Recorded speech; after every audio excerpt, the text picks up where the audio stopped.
ইসলামী আফগানিস্তানের একটি নান্দনিক কওমি মাদ্রাসা।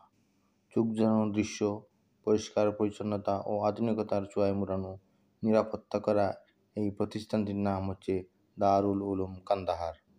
বর্তমান পৃথিবীতে যত কওমি মাদ্রাসা আছে বিভিন্ন দেশে, সমস্ত কওমি মাদ্রাসার সূতিকাগার হল দারুল উলুম দেওবন্দ।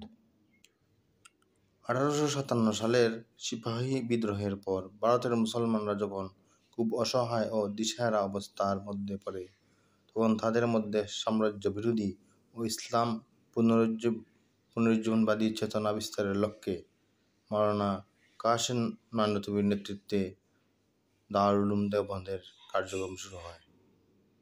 এর প্রথম শিক্ষক ছিলেন মাহমুদুল হাসান দেওবন্দি। ব্রিটিশ বিরোধী রেশমি রোমান আন্দোলনের মহানায়ক মাহমুদুল হাসানও এই প্রতিষ্ঠানের প্রথম ব্যাচের ছাত্র, যিনি পরবর্তীকালে শাইখুল হিন্দ নামে প্রসিদ্ধি লাভ করেন। দারুল উলুম দেওবন্দ মাদ্রাসাটি 8টি মূলনীতির উপর প্রতিষ্ঠিত হয়, যার প্রধান মূলনীতি হল যে মাদ্রাসাটিকে সরকার ও প্রতিপত্তিশালী ব্যক্তিদের প্রভাবমুক্ত রাখা।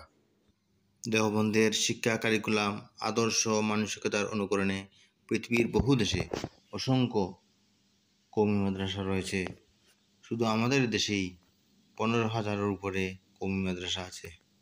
পৃথিবীর বিভিন্ন দেশে অনেক বড় বড় কওমি মাদ্রাসা প্রতিষ্ঠিত হয়েছে, যার মধ্যে উল্লেখযোগ্য দারুল উলুম দেওবন্দের পরে মাজাহিরুল উলুম সাহারানপুর, এটা ভারতে; দারুল উলুম করাচি পাকিস্তানে; আল জামিয়াতুল আহলিয়া মঈনুল ইসলাম হাটহাজারী বাংলাদেশের সবচেয়ে বড় প্রতিষ্ঠান; দারুল উলুম জাকারিয়া, এটা সাউথ আফ্রিকায় প্রতিষ্ঠিত হয়েছে; জামিয়াতুর রাশাদ কানাডায় প্রতিষ্ঠিত হয়েছে; জামিয়াতুল উলুম ওয়াল হুদা ব্ল্যাকবার্ন, এটা ইংল্যান্ডে অনেক বড় বড় কওমি মাদ্রাসা আছে আরও; দারুল উলুম নিউ ইয়র্ক আমেরিকায়; দারুল উলুম টোবাগো ওয়েস্ট ইন্ডিজে; মাদ্রাসা আল সালওয়াতিয়াহ সৌদি আরবে; জামিয়া দারুল উলুম জাহিদান ইরানে শিয়া অধ্যুষিত হলেও এখানেও কওমি মাদ্রাসা আছে, এবং যারা সুন্নি মুসলমান তারা এই দেওবন্দি। আলহামদুলিল্লাহ, জন্মলগ্ন থেকেই দারুল উলুম দেওবন্দ এবং কওমি মাদ্রাসাগুলো রাষ্ট্রীয় পৃষ্ঠপোষকতা ছাড়াই চলে আসছে সাধারণ মুসলমানদের সাহায্য সহযোগিতায়।